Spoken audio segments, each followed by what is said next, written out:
रामानं धनुष्य भंग केलेला आहे। राम रामाचा घोष सर्वजण करू लागले। धनुष्य तुटला, जानकीची चिंता दूर झाली। साधू संत भाव सांगतात ते म्हणजे एवढा मोठा धनुष्य त्यांनी कोणालाच उचलला नाही, रामानं सहज उचलला। कसं काय उचलला असं म्हणतात। पृथ्वी ही जानकीची आई आहे। पृथ्वी धरतीच्या आपण तिला म्हणतो ना, पण पृथ्वी पण विचार करत होती आपल्याला जावई कसा पाहिजे। तिने विचार केला होता की आपल्याला जावई कसा पाहिजे। राम पुन्हा पाहिलं आणि पृथ्वीच्या मनात विचार आला की आपल्याला जावई असाच पाहिजे। मग जेवढे धनुष्य उचलण्याकरता येत होते ना, त्यांना धनुष्य उचललं नाही। त्याचं कारण पृथ्वीनं धनुष्य धरून ठेवला होता। मग तो धनुष्य पृथ्वी इतक्या वजनाचा त्यांनी झाला होता, कोणाच राजाला उचलता आला नाही। रामप्रभूंना पाहिलं, पृथ्वी म्हणजे असाच जावई पाहिजे। काही क्षणात सोडून दिला महाराज। रामाने एका हातातच उचलला। म्हणजे मला रामाचा महिमा कमी आहे असं सांगायचं नाही, पण मला हे सांगायचं की पृथ्वीला सुद्धा वाटत होतं मनापासून की हाच जावई मला प्राप्त व्हावा। म्हणून धनुष्य भंग झालेला आहे। जानकीची चिंता दूर झाली। सुनयनाची शंका त्यांनी तुटलेली आहे। सीतामातेच्या अंतकरणातली वियोगाची व्यथा संपून गेलेली आहे। नगरवासी जनांना त्यांनी प्रतीक्षेचा अंत झालेला आहे। राम प्रत्यक्ष त्यांनी प्राप्त झालेला आहे। अभिमानी राजांचा अहंकार तुटलेला आहे। मंदोदरीच्या बांगड्या त्यांनी फुटलेल्या आहेत। सगळ्यात जास्त आनंद लक्ष्मणाला झाला। लक्ष्मणजी नाचायला लागले महाराज। विभोर होऊन त्यांनी नाचू लागले। रामानं धनुष्य त्यांनी मोडले। सर्व लोक त्यांनी रामाच्या बाजूने त्यांनी नाचू लागले। विश्वामित्र महाराज त्यांनी अतिशय आनंदी आहेत, भावुक झालेले आहेत। रामानं धनुष्य त्यांनी तोडलेलं आहे। रामप्रभू विश्वामित्रांच्या समोर आधी गेले, त्यांना नमस्कार केला। भगवती जानकीच्या हातामध्ये वरमाला त्यांनी दिलेली आहे आणि वरमाला घेऊन आता ती त्यांनी समोर जाणार आहे। भगवान त्यांनी अशा पद्धतीनं उभे आहेत। सर्वजण त्यांनी पाहतायत जानकी आणि राम यांचा त्यांनी विवाह या ठिकाणी संपन्न होणार आहे। पण वरमाला त्यांनी घेऊन येत आहेत। तुम्ही ऐकतात ना सर्वजण, वरमाला वेगळे असते आणि विवाह वेगळा असतो। वरमाला वेगळी आणि विवाह वेगळा। कसं काय वरमाला वेगळी विवाह वेगळा? आपण लग्न कार्य करतो ना, या लग्न कार्यामध्ये तुम्ही लक्षपूर्वक ऐका, मी महत्त्वाचा विचार सांगतोय। लग्न कार्यामध्ये सगळ्या लोकांच्या समोर नवरदेव नवरीला नेतात आणि तो आंतरपाठमध्ये धरतात आणि भटजीबुवा 5-7 त्यांनी मंगलाष्टक म्हणतात। आपण सगळेजण तांदूळ टाकतो। हे तांदूळ टाकल्यानंतर त्यांनी महाराज सर्वांना असं वाटतं हेच लग्न आहे आणि झालं लग्न। आता हे लग्न नाही, ती वरमाला आहे। 1000 लोकांच्या समोर त्यांनी ती नवरी सांगते मी हा वर निवडलेला आहे। तो वर सर्व लोकांच्या समोर सांगते ही वधू मी निवडलेली आहे, असं सर्व लोकांच्या समोर सांगतात। आणि त्यानंतर अग्नीच्या साक्षीने विवाह केला जातो। विवाह नंतर होत असतो, वरमाला आधी होत असतो। पण अशा पद्धतीने विवाह आणि वरमाला याच्यात फरक आहे। आता जो प्रसंग आपण पाहणार आहोत ना, तो वरमालेचा प्रसंग आहे। म्हणून त्यांनी महाराज जानकी हातामध्ये वरमाला घेऊन आलेली आहे आणि सर्वजण त्यांनी पाहतायत प्रभू रामचंद्रांच्या समोर भगवती जानकी अशा पद्धतीने आलेली आहे। तो प्रसंग आपण सर्वजण या ठिकाणी आता पाहणार आहोत। प्रत्यक्ष त्यांनी फार सुंदर सजावट केलेली आहे। म्हणून भगवती जानकी आणि प्रभू रामचंद्र एकमेकाच्या समोर आता त्यांनी आपल्या सर्वांना पाहायला भेटले। प्रभू स्वयंवरा प्रभु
सौभाग्याची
या श्वेतप मासना या ब्रह्मा दितयंगर हे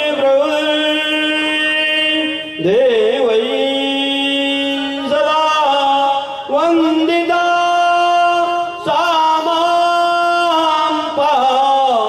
तु सरस्वती च भगवती निशेष ज्ञानवधूर्य हो शुभंगोदु शुलग्न सावधान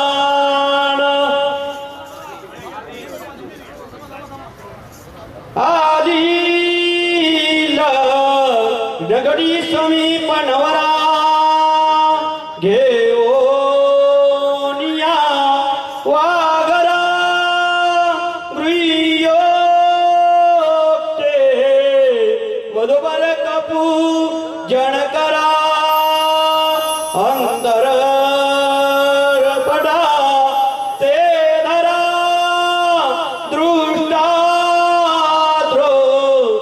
वधूवरान करणे दोघे करा वियुमी वादंत्री बहुगलबलान करणे गोर्याक्षदा मंगलम शुभलग्न सावधान तदेव लग्नं न्यन्त देवा तारावलं चन्द्रवलं देव विद्यावलं दैवलं देव लक्ष्मी देवी सावधान शुभ रामचंद्र की शुभ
यम मिथिला नगरी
प्रभु रामचंद्र भगवान की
मिथिला नगरीत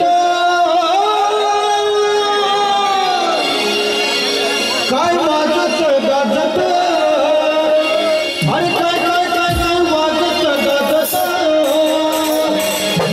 सोन्याचं सोन्याचं सोन्याचं बाचिंग लग्न देवाचं लागत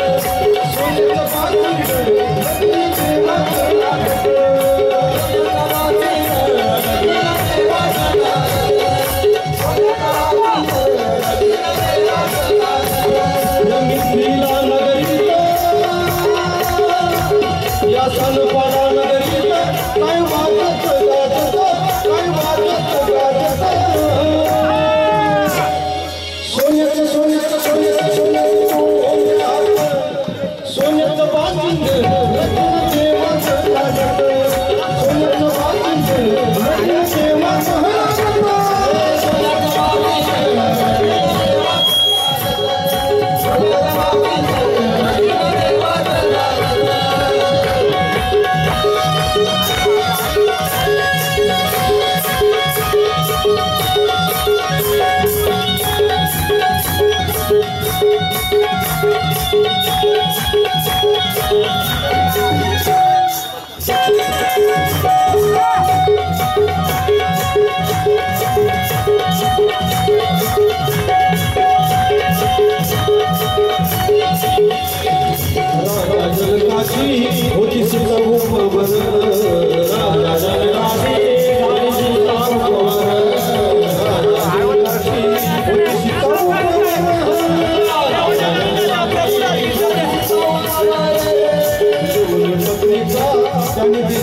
राधा जनकाची होती सीता उपवन राधा जनकाची होती सीता उपवन राधा जनकाची होती सीता उपवन राधा जनकाची होती सीता उपवन राधा जनकाची होती सीता उपवन राधा जनकाची होती सीता उपवन राधा जनकाची होती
सीता सीता राम गाई राधे राधे राधे राधे श्याम गाई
रघुपती